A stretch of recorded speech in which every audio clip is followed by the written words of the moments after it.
La época actual se caracteriza por ser la más informada, gracias Jonathan, de toda la historia de la humanidad. Y aunque Gutenberg cambió la forma como aprendemos, gracias a su invento, la imprenta, y durante los siglos posteriores la página impresa llegó a lugares recónditos de nuestro mundo, en el siglo pasado, con la aparición masiva de la radio, la televisión, el cable y en los últimos 25 años la masificación del Internet, han permitido que millones de datos lleguen a la gran mayoría de la población mundial. Sin embargo, la información requiere análisis y este no puede ser realizado por los mismos que generan los datos, porque de otra manera las personas irreflexivas serían incapaces de discernir entre lo falso y lo cierto.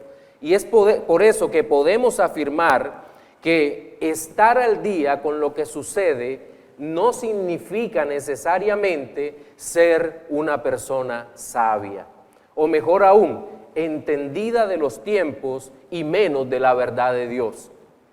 Como ya he mencionado, la Biblia asocia de forma inseparable a la sabiduría con el conocimiento de Cristo y en consecuencia con la redención.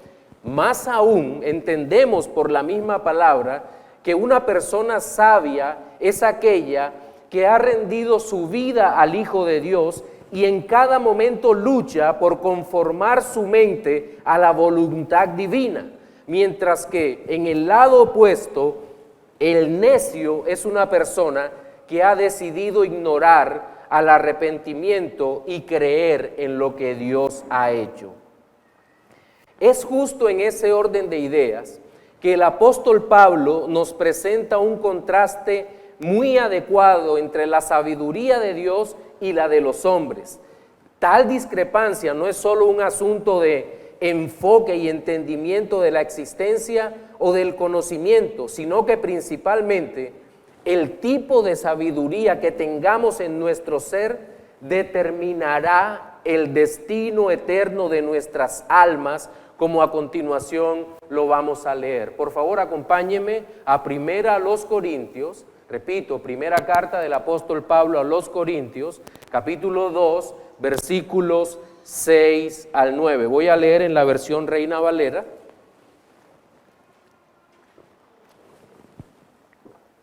Primera a los Corintios 2, 6 al 9 dice: sin embargo, hablamos sabiduría entre los que han alcanzado madurez, y sabiduría no de este siglo, ni de los príncipes de este siglo que perecen, mas hablamos sabiduría de Dios en misterio, la sabiduría oculta, la cual Dios predestinó antes de los siglos para nuestra gloria, la que ninguno de los príncipes de este siglo conoció, porque si la hubieran conocido, nunca habrían crucificado al Señor de gloria. Antes bien, como está escrito, cosas que ojo no vio, ni oído oyó, ni han subido en corazón de hombre, son las que Dios ha preparado para los que le aman. En el texto que acabamos de leer observamos en primer lugar que la verdadera sabiduría ha sido dada por Dios solamente a los creyentes, y esta es la gloria para sus vidas. Es decir, conocerlo a Él, conocer a Cristo, es lo más elevado que cualquier hombre puede aspirar. Cualquier otra cosa queda a un costado del enorme, grandioso conocimiento de Cristo, el conocimiento salvador. Un segundo aspecto a considerar es el efecto práctico que tiene en la vida el conocer la sabiduría de Dios, la influencia definitiva que tendrá esta gracia en los corazones de los hombres y la influencia definitiva que tiene para aquellos que rechazan al Señor. Ahora bien, esta influencia es presentada en el texto que acabamos de leer en una exageración o hipérbole. Sí, el punto final que vamos a tratar en nuestro sermón de hoy es que la sabiduría que el Señor entrega a los suyos es una clara muestra de su amor y gracia infinito. Dios ha dado a conocer a su Hijo lo máximo, la sabiduría encarnada, como una manifestación de su amor en nuestras vidas. Bien, teniendo esto en mente, vamos a iniciar con nuestro primer aspecto de hoy a tratar, que es la sabiduría de Dios es un bien exclusivo para los creyentes. Un bien exclusivo para los creyentes. Note que en el pasaje que acabamos de leer, el apóstol Pablo empieza diciendo, sin embargo, ya es una explicación a lo que precede o lo que antecede a todo este texto. Hablamos sabiduría. Ya se habla de una sabiduría muy seria. Si usted ha leído la carta a los Corintios, habrá notado que el apóstol Pablo distingue entre una sabiduría animal, una sabiduría mundana y claramente la sabiduría celestial o la sabiduría que viene de Dios. Y es que, como lo habíamos relatado, no hay nada más coherente que el mensaje del Evangelio, que es la sabiduría de Dios expresada a los hombres. No hay nada que tenga una coherencia tan hermosa en todas sus partes como el mensaje del Evangelio de Cristo. Dios se revela a sí mismo al hombre caído para mostrarle la salvación que es solo en Cristo Jesús, y todo esto a través de un plan perfecto que ninguna de nuestras mentes ha podido idear jamás. Esta gloriosa sabiduría celestial es por lo general desechada por el mundo y en algunas ocasiones menospreciada por los creyentes. Dice Charles R. Herman, los hombres a veces hablan del simple evangelio. La expresión es adecuada si con ella quieren describir el mensaje cristiano en cuanto se ve libre de mezclas y corrupción humanas. Sin embargo, en un sentido más genuino, el evangelio lo es todo menos simple. Implica la filosofía más profunda que jamás haya sido ofrecida a la inteligencia humana. Procede inmediatamente de la mente y el corazón de Dios. Es tan sutil, tan misterioso, supera tanto a los frutos más sublimes de la mente humana que los hombres no los pueden entender ni apreciar, a no ser que el Espíritu Santo de Dios los ayude. Esta clase de sabiduría que el apóstol expone a los receptores de esta carta es simplemente sublime, es la sabiduría de Cristo. Ahora bien, justo después de la expresión sabiduría del texto, sin embargo, hablamos sabiduría, el término que nos inquieta es a quién va dirigida o a quién es dada esa sabiduría, porque el texto dice, entre los que han alcanzado madurez. Y la palabra maduro allí es bien interesante porque el término griego que se utiliza para maduros también podría traducirse como perfectos. Pero nosotros sabemos que según la manera como los hombres concebimos la perfección, es imposible que seamos perfectos de esa manera. Ernesto Trenchard en su comentario dice, ni la traducción antigua de la palabra perfectos, ni la moderna, competentes, da el sentido exacto del término teleioi, que significa maduros. Teleioi señala más bien a creyentes capacitados para entender la sabiduría de Dios. Entonces la pregunta es, si los maduros son algunos cristianos que han crecido mucho en la fe, o por el contrario se refiere a todos los creyentes. Bien, una parte de los eruditos, como ya el mencionado Trenchard y otros como La Cueva, creen que esta parte se refiere a un grupo de cristianos que entendían de mejor manera las verdades divinas. Y de hecho, para apoyarse en esto, citan también 1 Corintios 14, citan Romanos para hablar de los débiles en la fe. ¿Ustedes se acuerdan ese pasaje que habla entre fuertes y débiles en la fe?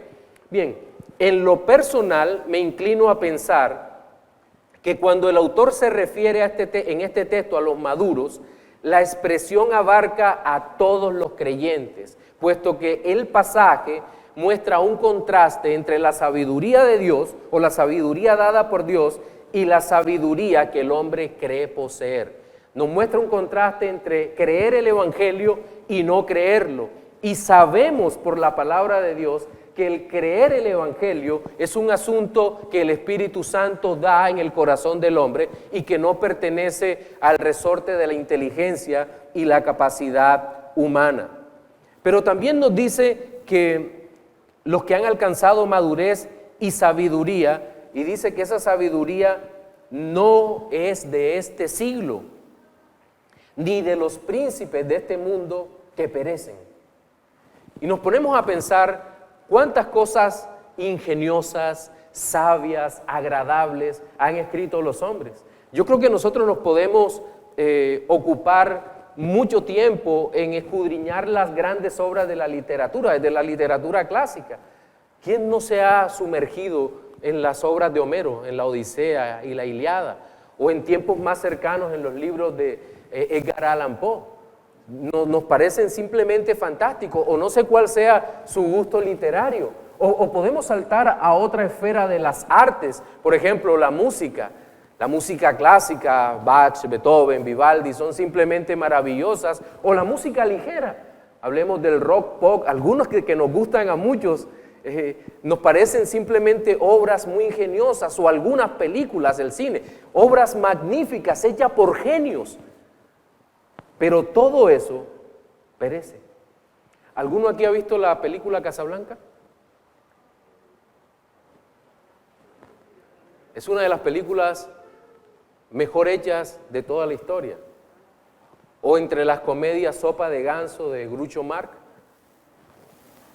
la cual es citada y cuyas escenas son hechas, repetidas una y otra vez en otras películas. Esas obras pasaron a la historia, por eso no la conocemos. Sabiduría humana, geniales, fantásticos, pero perecedera. Y los que hicieron esas obras ya perecieron. Pero la obra del Señor Jesucristo perdura para siempre. Es una obra que jamás pasará, porque nunca pasa. Más hablamos sabiduría de Dios en misterio, la sabiduría oculta, la cual Dios predestinó antes de los siglos para nuestra gloria. Y aquí la palabra misterio, nosotros entendemos que el misterio es algo que no se ha revelado, pero el hecho es que el misterio del Evangelio, la obra de Cristo, ya ha sido revelada, aunque no a todos. Ha sido revelada, está completamente presentada al hombre en la Escritura, pero no todos han recibido la obra revelada de Dios, la obra terminada de Dios. De hecho, este misterio es presentado, el misterio que en otro tiempo fue oculto, ya ha sido revelado en Cristo a los hijos de Dios. Aquellos que desde la eternidad Dios había determinado que le fuera revelada su palabra, ya la hemos recibido. Todos los creyentes, por lo tanto, todos los creyentes son llamados los perfectos o los maduros. Ahora, entiendo que no todos los cristianos tienen la misma comprensión de la verdad. Algunos tienen mentes brillantes que pueden ver el propósito de Dios hasta en los detalles más pequeños y apartados de la Biblia. Pero considero que el texto lo que nos dice o nos presenta es que todo cristiano verdadero ha recibido la gloriosa manifestación de Cristo en su alma, la sabiduría encarnada para salvación y gozo. Cada creyente sabe quién es Cristo. Cada creyente sabe quién es el Hijo de Dios. Cada creyente conoce la obra de Cristo a su favor. Cada uno descansa en esa realidad. El Evangelio fue revelado de una manera en que los hombres no esperábamos. Y aquí vemos la sabiduría de Dios. ¿Cómo fue presentado el Evangelio? El Evangelio es una persona, es Cristo. Y las noticias que sobre Cristo se desprenden para nosotros. Miren, ¿en dónde ocurrieron los hechos del Evangelio? Ahí vemos toda la sabiduría de Dios, en un lugar pequeño. apartado del mundo. En el Israel, que era un pueblo, como el mismo Señor lo dice en su palabra, un pueblo vil, un pueblo insignificante, el Señor le dice, yo no los escogí a ustedes porque fueran los mejores, los escogí porque ustedes eran lo más vil, lo más pequeño, lo más insignificante del mundo, y allí me quise revelar. ¿Y cómo vemos la obra de redención? Un madero, el justo siendo torturado por los injustos. ¿Eso no parece algo ilógico? ¿Eso no parece una locura? El único bueno en todo el universo siendo torturado por hombres impíos, pero se levantó con poder de entre la muerte al tercer día. Y luego el mensaje del Evangelio es dado inicialmente por 12 hombres, la mayoría de ellos pescadores, limitados en sus palabras hasta que fueron entrenados por el Señor, y Dios le dio su espíritu para que transmitieran la sabiduría celestial en medio del mundo. Y estos hombres empezaron a llevar la palabra de Dios, el mensaje de redención predicado por hombres aparentemente ordinarios. ¿Usted se imagina cómo estaba de arregladita la barba de un pescador? ¿O cómo estaba vestido? Nos parece raro, ¿verdad? Nos parece extraño, pero fue la manera que el Señor escogió. Dios los dotó de su Espíritu Santo, se reveló a sus vidas, los inspiró para que pudieran escribir, y así llegaron a cada rincón del mundo proclamando la sabiduría celestial de Jesucristo. Y es por eso que cuando leemos que la sabiduría de Dios fue predestinada para nuestra gloria, no podemos pensar que la sabiduría fue simplemente que Dios añadió a una capacidad intelectual adicional a nuestra vida, sino que o una capacidad que nos hiciera más curiosos o buenos investigadores o magníficos teólogos. No, Dios quiera que seamos eso, pero lo que resalta en esta parte, y el autor de la carta lo viene haciendo desde el primer capítulo, es que la sabiduría está unida a la cruz, al poder de Dios, a la obra de Cristo, y sin esta base no hay verdadera sabiduría. La sabiduría de Dios está unida a la cruz, a la redención. Por esa razón, Lutero, cuando escribía sobre la cruz, hablaba de una teología de la cruz y de la teología de la gloria. Y no podía existir separada la teología de la gloria que la teología de la cruz. Lastimosamente en nuestros tiempos o en nuestro tiempo presente tenemos un problema, y es que los hombres quieren la gloria sin la cruz. Y el evangelio es imposible sin la cruz. Los hombres se paran en los púlpitos a hablar sobre cuán maravillosa y gloriosa es tu vida aquí y ahora. Y la Escritura, la bendita palabra de Dios nos dice que sin cruz, si no tomamos nuestra cruz y seguimos a Cristo, nuestra vida en este tiempo, en este mundo, es una vida inútil donde estamos perdiendo el tiempo totalmente. Buscamos una felicidad que nos es esquiva, una sabiduría que es esquiva y que no puede darnos realmente el gozo a nuestra alma. Ahora, quiero hacer una aplicación en este primer punto. Y es que muchas veces me he preguntado cuál es la diferencia entre un no cristiano, un cristiano un poco negligente con sus obligaciones con el Señor, y un cristiano que se ocupa por conocer al Dios vivo. Y creo que lo que distingue a cada uno de estos tres grupos es el descanso de sus almas en Cristo. A ver, me explico. En primer lugar, el no creyente vivirá en una continua incertidumbre de dolor y miedo a la muerte, e incluso miedo a la vida, a las malas noticias y toda esa serie de situaciones. Así vive el no creyente. Mientras que el creyente que no se ocupa o que se ocupa poco en la palabra del Señor, tendrá dudas que intentará resolver en el poder de sus propias fuerzas. Y esto no es lo que muchos llaman cristiano carnal. No, el cristiano carnal es un impío que no se ha convertido. Siempre tenga eso en mente. No existen los cristianos carnales, pero hay cristianos que son negligentes, como decía nuestro pastor Oduber ahora, con los medios de gracia. Leen poco la Biblia o no la leen, o como decía quien fuera mi profesor de homilética, decían, Alex, es que hay creyentes que se paran en la mañana y repiten de memoria Salmos capítulo 23, el Señor es mi pastor, nada me faltará en lugar del gano pasto, y se van y creen que eso es suficiente. No. Ese tipo de creyentes siempre van a vivir de una manera mediocre la vida cristiana. Y sí, se puede vivir de manera mediocre la vida cristiana cuando no consagramos todo nuestro esfuerzo en la búsqueda del Señor.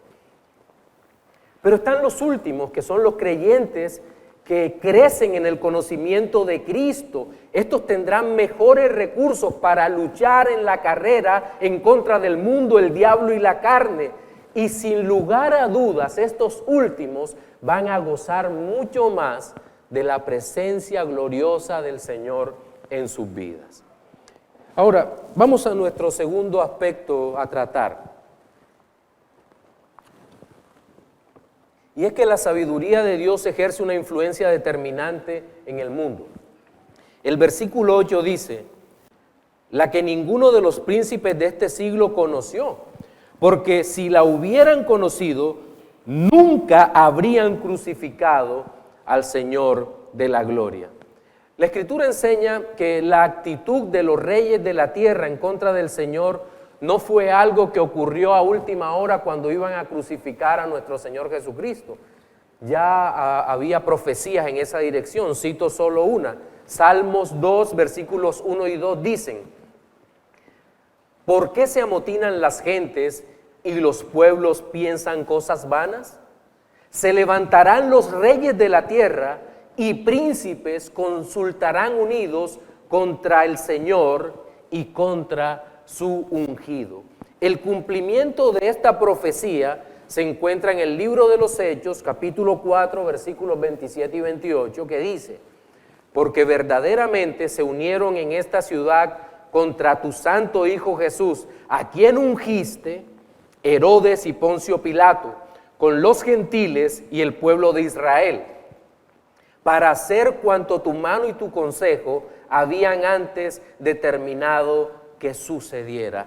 Toda la humanidad que estaba representada en estos hombres, judíos y gentiles, a una sola voz rechazaron al Hijo de Dios. Unos clamaron para acusarlo, para que lo crucificaran, los otros ejecutaban la sentencia injusta contra el Señor. El mundo quiso sacar a Dios de sus vidas por cualquier razón, por razones políticas, por razones religiosas, por razones económicas y tantas otras. Y eso es lo que hace la sabiduría mundana y diabólica cuando es confrontada por el Evangelio. La idea del mundo siempre ha sido la de asociar la sabiduría con la espiritualidad pagana. Y es por eso que en la antigüedad nosotros vemos que muchos decían que los hombres eran espirituales cuando practicaban las religiones de misterio, el docetismo, el gnosticismo y cualquiera de estas religiones extrañas que habían en aquel momento. Y hoy en día también parece que todo va en esa dirección. Se le llama espiritual a una persona que practique cualquier cosa menos el cristianismo, menos la fe. Entonces, se desliga la verdadera sabiduría, la verdadera espiritualidad del cristianismo y se cree que se puede tener sabiduría y ser cristiano en cualquier sistema religioso. Pero el tema es que la sabiduría está asociada, como lo he dicho, a la fe cristiana y no puede romperse. La sabiduría está unida al evangelio del reino de Dios, a la proclamación de la obra de Cristo y no puede ignorarse la cruz del Calvario como la única fuente de referencia para la genuina práctica espiritual. Miren, cuando el Señor fue crucificado, cada uno de los participantes en aquella ejecución tenía una forma de doctrina y de pensamiento político que ellos consideraban que era correcto. Hoy todos los hombres creen que basta ser sincero en su práctica para que esta práctica sea aprobada por Dios. Y eso no es cierto. Tú puedes estar sinceramente equivocado en lo que haces. Es decir, que ser vehemente en lo que crees no te va a salvar de la condenación. El único que salva es nuestro Señor Jesucristo. Ahora, revisemos rápidamente el pensamiento de cada uno de estos hombres. Herodes, tal vez el más pragmático de todos, creyó que se había quitado un gran peso de encima. Se lo envió a Pilatos: mátalo tú y no me echo al pueblo encima. Los fariseos y saduceos pensaron que estaban eliminando a un blasfemo, mientras que Pilatos creyó que su habilidad política no tenía igual en cuanto a sagacidad se refiere. Yo no veo nada malo en este hombre, creo que es inocente, me lavo las manos, mátenlo ustedes. Wow, qué sabio, ¿no? Matar al inocente. La realidad es que cada uno de estos grupos, al igual que los sabios del mundo, se tendrán que enfrentar algún día al juicio del Señor. ¿Y cuál será la sentencia en contra de ellos? Culpables, por haber rechazado al Hijo de Dios, por no ser sabios. De hecho, la ignorancia de los príncipes de este mundo, tanto los que se relacionaron directamente con el rechazo y muerte del Señor, como todos aquellos que recibirían la predicación del Evangelio en los siguientes siglos y tampoco respondieron al llamado, mostraron una terrible ignorancia espiritual que se manifestó de una manera absoluta cuando rechazaron y rechazan al Hijo de Dios. El hecho es que ninguno de los príncipes de este mundo ha conocido la verdadera sabiduría. No han discernido. El texto dice, habla de conocer, y aquí podemos traducirlo como la capacidad de discernir. Ninguno tuvo la sabiduría bendita para creer en su alma la fe gloriosa que apunta a Cristo. Ellos decidieron levantarse contra el Señor, no vieron la gloria de Dios. Y la gloria de Dios estaba encarnada, parada frente a ellos. El Hijo de Dios estaba delante de ellos. Allí, el Dios hecho hombre, y no pudieron verlo. Y aquí hay un contraste tremendo. De hecho, A.T. Robertson, en su comentario al griego del Nuevo Testamento, es muy cuidadoso de mostrar este contraste que a simple vista no vemos, donde habla de nunca hubieran crucificado o nunca hubiesen crucificado al Señor de la gloria. Porque muestra el contraste entre lo indigno de la cruz y quien estaba siendo crucificado. El que es digno, digno, digno, santo, santo, santo. Es un contraste horrible. La cruz donde se eliminaban a los peores delincuentes y el único santo, santo, santo. El único que no tiene delito ni pecado, el Señor Jesucristo. Esto realmente es, si no fuera por la sabiduría celestial, hubiese sido la peor tragedia para la raza humana si Dios por su Espíritu no nos presenta la obra de Cristo. Pero llama la atención también que el apóstol Pablo, inspirado por el Espíritu Santo, para resaltar esta actitud demencial por parte de los hombres, acude a una construcción gramatical bastante compleja para darnos a entender la obra de Cristo. Mire que al final del versículo 8 dice, porque si la hubieran conocido, nunca habrían crucificado al Señor de la gloria.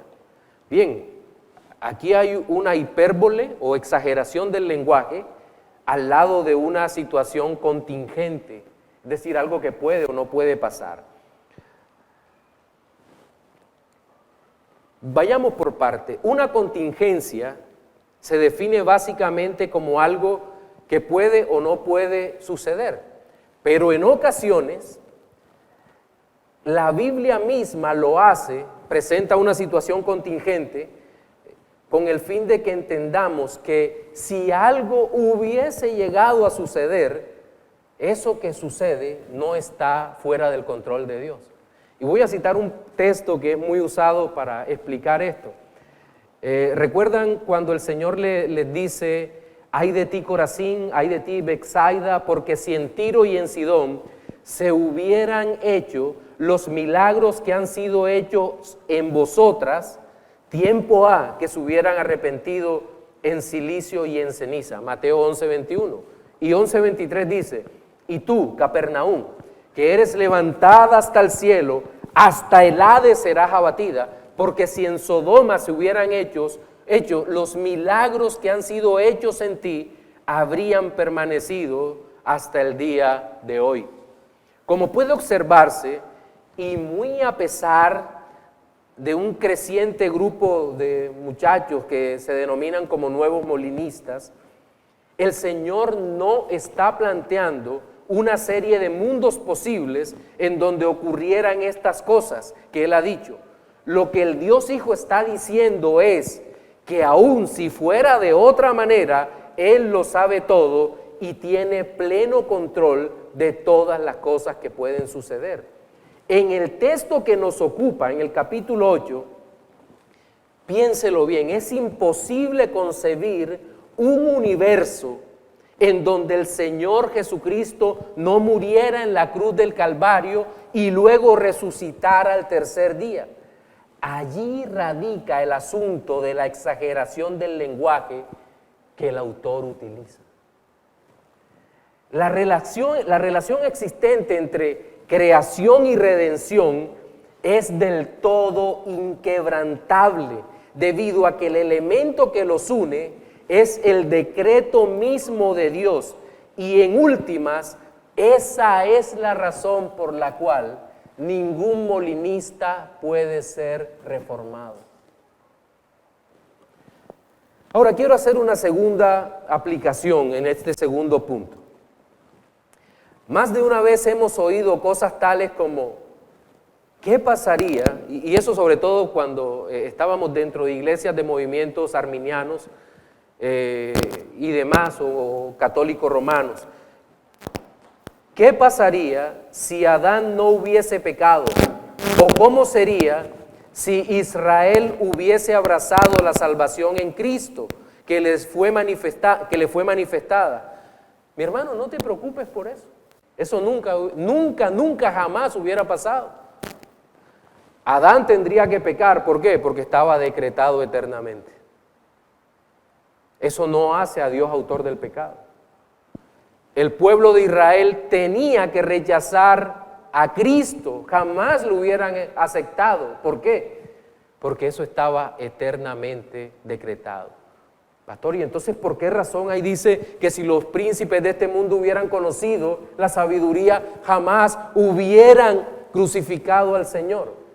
Insisto, esto es una exageración del lenguaje para que veamos la importancia de aceptar la sabiduría de Cristo, de aceptar la salvación de Cristo, de creer en Cristo como único y suficiente Salvador. Pero un mundo así no existe, no es uno de los, como dicen los molinistas, uno de los millones de mundos que Dios pudo haber creado. No, eso es parte de la ficción. Si a usted le gusta eso, pues vea las series de ficción y demás. Pero eso que fascina tanto no es real conforme a lo que dice la Escritura. Bien, el tercer punto en el que quiero ocuparme hoy es que la sabiduría de Dios es una muestra clara, y por favor esté atento más que todo esta parte, es una muestra clara del amor y la gracia infinitos de Dios para con sus santos. Versículo 9 dice, este sin duda es uno de los versículos que más amo de la Escritura. Dice, antes bien, como está escrito, cosas que ojo no vio, ni oído oyó, ni han subido en corazón de hombre, son las que Dios ha preparado para los que le aman. Y lastimosamente es uno de los versículos más terriblemente mal interpretados de todos, porque casi siempre se ha asociado a eso con la prosperidad material. Y se ha dicho, no, es que Dios ha preparado muchas cosas maravillosas para ti, para los que le aman, y lo que hacen es que el corazón de los hombres queda cada vez más atornillado al suelo de este mundo. Cada vez más los hombres son seducidos para que su vista no sea puesta en Dios, cuando la Biblia está diciendo todo lo contrario. Primero dice que cosas que ojo no vio ni oído oyó. Y en esta parte, Dios nos está hablando de un tipo de sabiduría que está fuera del alcance de cualquiera de los sentidos físicos. Y no hablo de una percepción de tipo mística, porque el apóstol Pablo no le está restando importancia a los sentidos. ¿Cómo descubrimos el mundo? Pues el mundo lo descubrimos, el mundo material, a través de los ojos, a través de la vista, a través de todos los sentidos que tenemos. Pero el apóstol Pablo está hablando aquí de la revelación de Jesucristo, del Evangelio. Todo su tema es Cristo y nos está diciendo que nada de lo que podemos ver, de nada de lo que podemos escuchar, ni incluso aquellas cosas que han subido al corazón del hombre, pueden mostrarnos la sabiduría celestial que es en Cristo Jesús. Y de hecho, creo que la gran falla donde colapsa todo el discurso de los falsos profetas de la prosperidad es porque son incapaces de entregar un mensaje verdaderamente espiritual. Ahora, ¿qué es un mensaje verdaderamente espiritual? Un mensaje que toma la Escritura y presenta a Cristo como la única esperanza que cada uno de nosotros tenemos en esta vida y en la otra. Eso es un mensaje cristiano espiritual. Ahora, el Evangelio de Cristo jamás ha podido llegar al corazón de los hombres por la acción natural, porque nadie está capacitado para recibir la palabra del Señor. ¿O acaso la fe es un producto natural del corazón de nuestra alma? La fe tiene que ser dada por Dios para que podamos creer, de tal manera que Dios hace todo, absolutamente todo. La fe no se produce, como lo he dicho cientos de veces, en un corazón caído. La fe no se genera en alguien que simplemente amaneció hoy con ganas de ser cristiano. La fe es un don que el Señor nos da. Y es hermoso que toda la Escritura, que toda la palabra de Dios, después de la caída de Adán, en el capítulo 3 del libro de Génesis, en adelante, nosotros encontramos un hombre que se trata de alejar de Dios, pero ¿qué hace Dios? Dios se acerca al hombre y esta es la verdadera fe.